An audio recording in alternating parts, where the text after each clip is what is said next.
Eu fico triste por 5 minutos. Nesse vídeo, eu quero falar como é que eu reajo às notícias ruins. Eu trouxe esse assunto aqui, gente, apesar de eu falar de trabalho, de carreira, de rotas alternativas para ganhar dinheiro com a nutrição, eu também trago muito dos bastidores. Porque muita gente me pergunta como é que eu consigo dar conta de tudo. E essa é uma das formas de lidar com o dia a dia. Eu não fico triste mais do que 5 minutos quando eu recebo uma notícia ruim.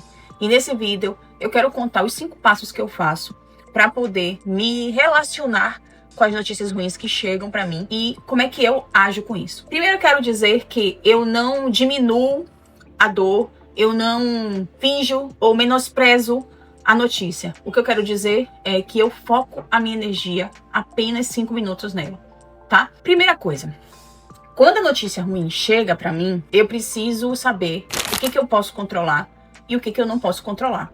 Por exemplo, tem uns 15 dias que eu recebi uma notícia que eu poderia ter o glaucoma. Há um indício de que eu tenha glaucoma, mas que eu precisava fazer vários exames para fechar o diagnóstico. Eu tô nesse processo. E aí, no momento, eu fiquei muito triste. Por quê? Porque meu avô morreu cego por conta de glaucoma, diagnosticado tardiamente. Eu tenho minha mãe que tem problema pressão alta ocular, minha tia que também perdeu parte da visão. Eu comecei a lembrar dessas coisas e isso me bateu uma tristeza. Porque ninguém quer ficar cego, né? Ninguém quer sair de uma condição de saúde e passar para outra que vai lhe dar limitações, principalmente depois de uma certa idade. Então, eu fiquei triste, mas depois dos 5 minutos, eu falei, tá, ok, o que eu preciso fazer? Marcar um especialista, fazer os exames que foram passados e receber o diagnóstico e fazer o tratamento. Estudar sobre o assunto e tal. Então, o que eu posso controlar até aquele momento? Marcar os exames. Marcar o especialista. Foi o que eu fiz. Então, a primeira coisa é, o que você pode controlar quando você recebe uma notícia ruim? O que você pode fazer? Então, você vai focar naquilo que você pode fazer e não no e se. Alertei meus irmãos também, como é um problema que é genético, falei com meus irmãos, façam os exames quanto antes vocês fizerem, melhor. E isso é o que eu posso fazer. Então, quando uma notícia ruim chega pra você, sofra ali, sinta, mas a primeira pergunta você tem que fazer. O que eu posso controlar? Se a resposta for positiva, você tem que controlar tal, você vai e faz. Se não tem nada pra controlar, passe adiante. Receba a notícia e passe adiante. Ok? Então, esse é o primeiro passo. Segundo passo, eu não penso no fracasso. Eu penso na solução. Eu sofria demais com as notícias tristes, gente. Era um sofrimento que passava semanas. E isso era péssimo pra mim, porque eu não queria mais lidar com as dificuldades.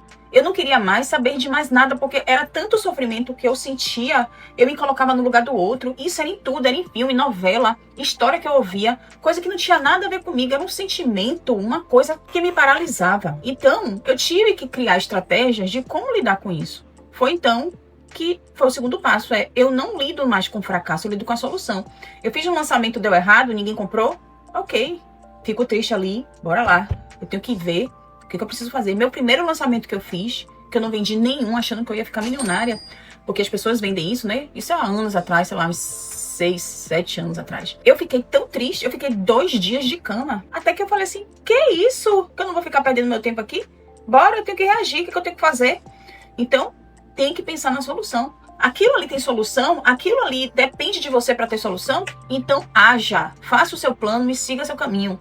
Não adianta ficar perdendo tempo sofrendo, não vai resolver nada. Terceiro passo, tudo que acontece na sua vida, na vida das pessoas, tem um aprendizado. Então, depois que eu passo do primeiro momento de tristeza, do segundo passo de focar ali na solução, o terceiro passo é, qual é o aprendizado que isso vai me trazer? Tudo tem um aprendizado. Talvez a gente não saiba qual é naquele momento, mas vai ter um momento que você vai saber, que você vai descobrir e você vai entender. Agora eu entendi porque aquilo aconteceu. Então, comece a se perguntar, jogar para o universo, qual é o aprendizado de tudo isso? Que eu tenho certeza que essa resposta vai chegar para você e você vai saber exatamente qual aprendizado você vai ter com aquilo. O passo 4 é, eu gosto de... Normalmente, quando eu recebo uma notícia ruim, eu gosto de fazer coisas diferentes. Então, por exemplo, quando eu recebi a notícia do possível glaucoma, eu fiquei andando de carro, meio que sem saber exatamente para onde ia. Fui na loja de uma amiga minha, que era muito distante da minha casa. Depois eu saí de lá, fui numa lanchonete que eu ia quando eu era mais jovem, que é um pouco mais distante também da minha casa. E fui fazer coisas diferentes. Quando a gente faz coisas diferentes, ativa outras áreas do cérebro. E principalmente quando esse problema é seu e você pode controlar, mas não sabe como fazer, Quando você ativa outras áreas do cérebro, você ativa também o ócio criativo. Então, a partir daí, as respostas começam a chegar para você também. Então, isso já é comprovado cientificamente. Vai fazer coisas diferentes, largue tudo, vai dar uma caminhada. Sai do escritório, vai respirar fora um ar diferente. Vai tomar um café, vai beber uma água, vai fazer um suco, vai comer uma coisa diferente, vai fazer algo diferente para você ativar outras áreas do cérebro. Esse é o meu quarto passo para lidar com a situação. Para você pensar de uma forma melhor como você pode resolver aquilo, se for o caso. O quinto passo é você criar um plano. Se essa notícia que chegou para você, se essa coisa que chegou para você, ela está sob o seu controle, você precisa resolver, não postergue. Quanto mais você postergar, quanto mais você adiar, pior vai ficar para você. O problema pode aumentar. Então, enfrente o problema de uma vez. E não precisa fazer tudo. É tanta coisa para fazer que, meu Deus do céu, uma vez eu tive um cliente que ele tinha muitas coisas para fazer. Eu peguei todas as informações que possível, mas eu não fazia nada. Eu não conseguia desenvolver, porque era muita coisa, aquilo me assustava. E aí eu pensei assim, e se eu fizer só 5 hoje? Só 5 coisas. Aí vou fazer só 5. Eu me concentrava, 5.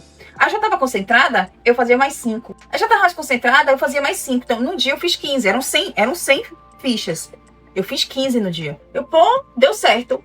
Amanhã eu vou fazer de novo. E eu só trabalhei ali 45 minutos, mais ou menos. Eu não aguentava ficar muito tempo com aquele contrato. Não sei, eu peguei ranço, eu acho. No outro dia, 5, 15. Ou seja, em 2 dias eu fiz 30. Em uma semana eu fiz o trabalho todo. Mas era um trabalho que eu não queria olhar, que já tinha 2 meses ali, postergando.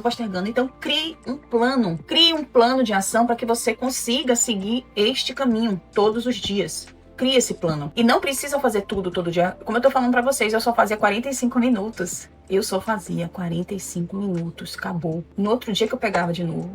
Porque eu ia fazer outras atividades que eu não gostava daquela. Então, você precisa criar um plano e se planejar. Ok? Esse é o quinto passo. E eu quero fazer um convite para vocês, principalmente para as pessoas que têm dificuldade em executar as atividades, em enfrentar os problemas. Criei um workshop chamado Destrava, onde você vai criar um plano para a sua vida e para a sua carreira, baseado em metodologias que validam, que eu utilizo na minha própria vida, na minha própria empresa. E ele vai ser ao vivo, mas vai abre em tempos em tempos. Então, clique aqui na descrição, saiba mais e garanta a sua vaga, que são vagas limitadas. Beijos e até o próximo vídeo.